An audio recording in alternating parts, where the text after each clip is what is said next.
बोल सियावर रामचंद्र भगवान की जय। उमापति महादेव की जय।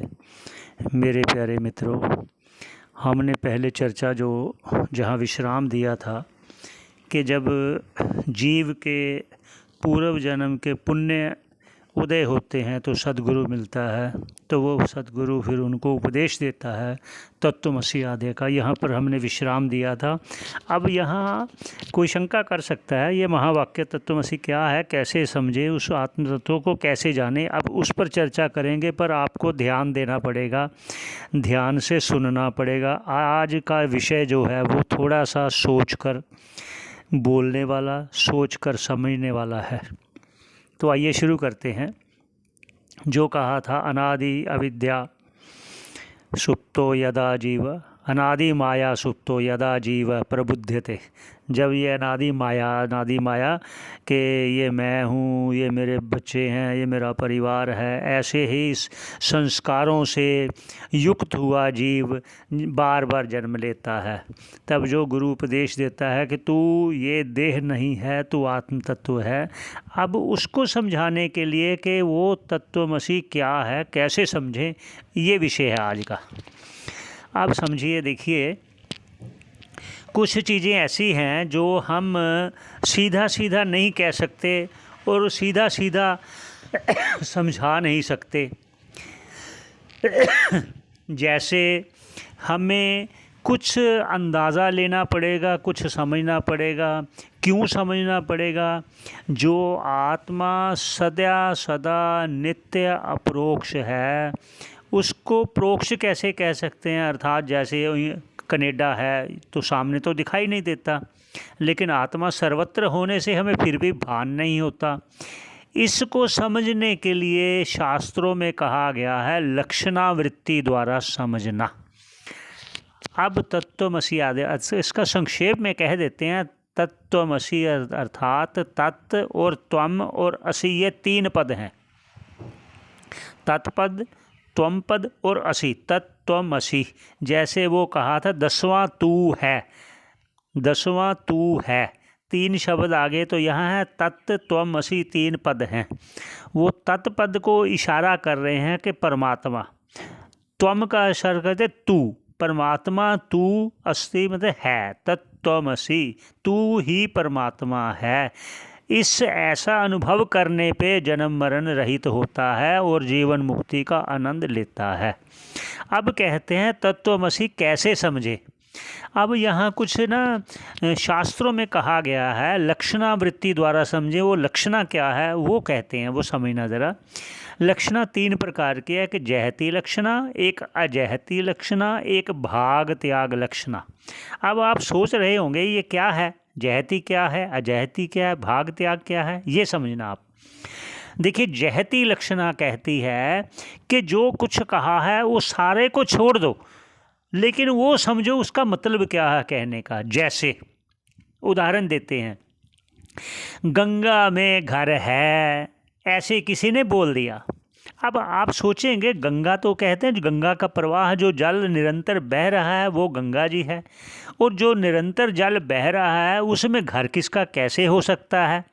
तो आप इस वाक्य को पूरे का पूरा छोड़ दें कि गंगा जी में घर है, ये वाक्य पूरा छोड़ दें और आप उसका लक्षणा करें कि इसका अर्थात गंगा जी के किनारे पे उसका घर है, इसलिए कह दिया गंगा जी में घर है।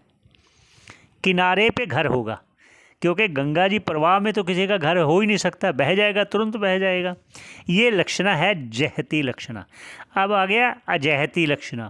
अजहती का अर्थ है जो वाक्य कहा है उस वाक्य को समझना है, वो वाक्य क्या कहता है। जैसे लाल घोड़ा दौड़ता है, इसका मतलब जो लाल है और घोड़ा है वही दौड़ता है। इसका मतलब वाक्य को त्यागना नहीं, ये समझना, क्योंकि बाकी घोड़े भी खड़े हैं, लाल पीला नीला मान लो, इसलिए लाल घोड़ा दौड़ता है, इसका मतलब जो घोड़ा है और वो लाल जो है वही दौड़ता है। इसको कहते हैं अजहती लक्षणा। अब आगे भाग त्याग लक्षणा। भाग त्याग लक्षणा क्या है कि एक भाग का त्याग करना है, एक भाग को ग्रहण करना है। ये मुख्य है, यही समझना है, यही को लेना है। शास्त्रों में यही वर्णन किया गया, भाग त्याग लक्षणा द्वारा आत्म तत्व को कैसे जाने, तत्त्वमसि को कैसे समझें, उस पर आप ध्यान देना।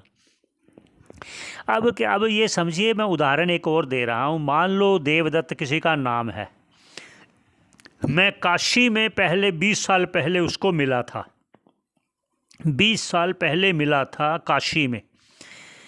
अब मैं उसको चंडीगढ़ में मिल रहा हूँ 20 साल बाद।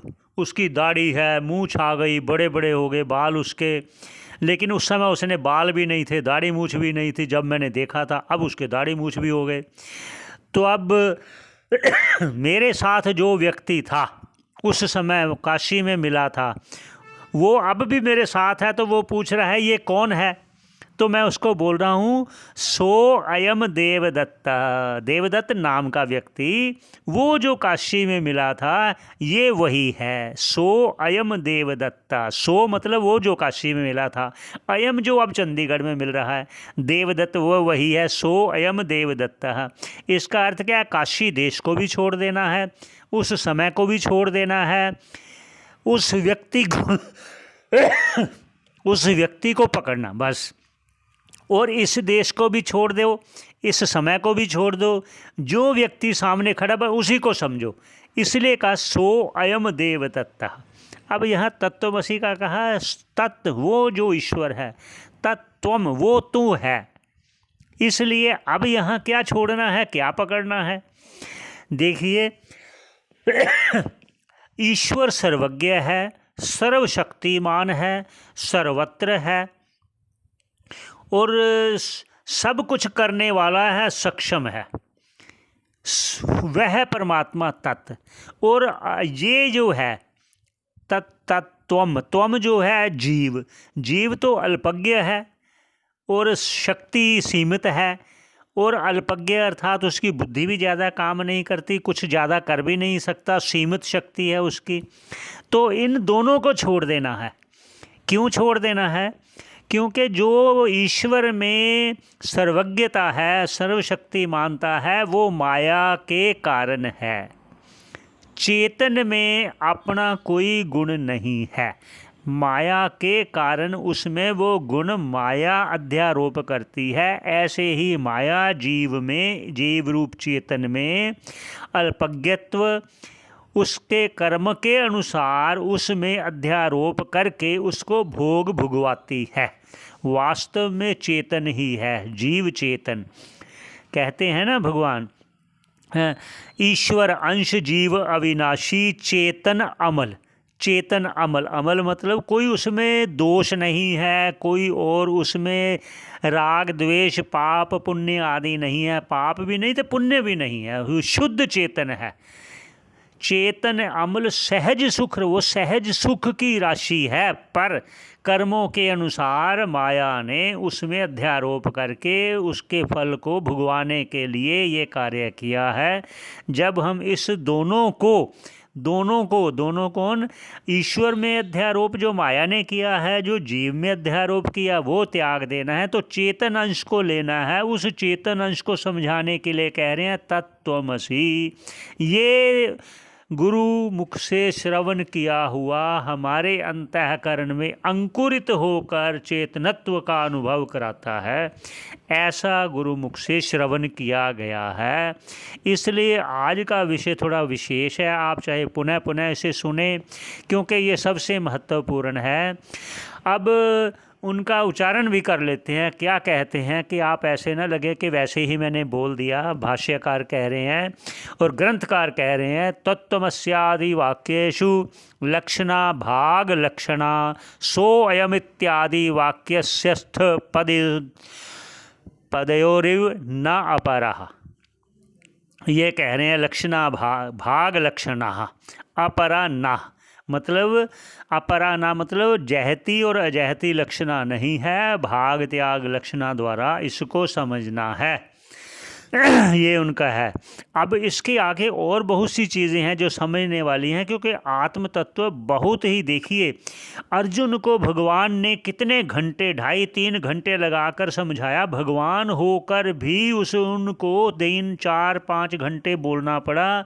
उसके बाद जब युद्ध पूरा हुआ, भगवान द्वारका जी जाने लगे, तो अर्जुन ने फिर पूछा कि भगवान एक बार मुझे वो फिर उपदेश कीजिए, मैं वो स्मृति में नहीं रहा। देखिए अंदाज़ा लगाइए, वो नर का अवतार है अर्जुन जी। फिर भी इस विषय को आगे हम पुनः कहेंगे कि वो क्या उपदेश किया था। इसी पर रखते हैं। बोल सियावर रामचंद्र भगवान की जय।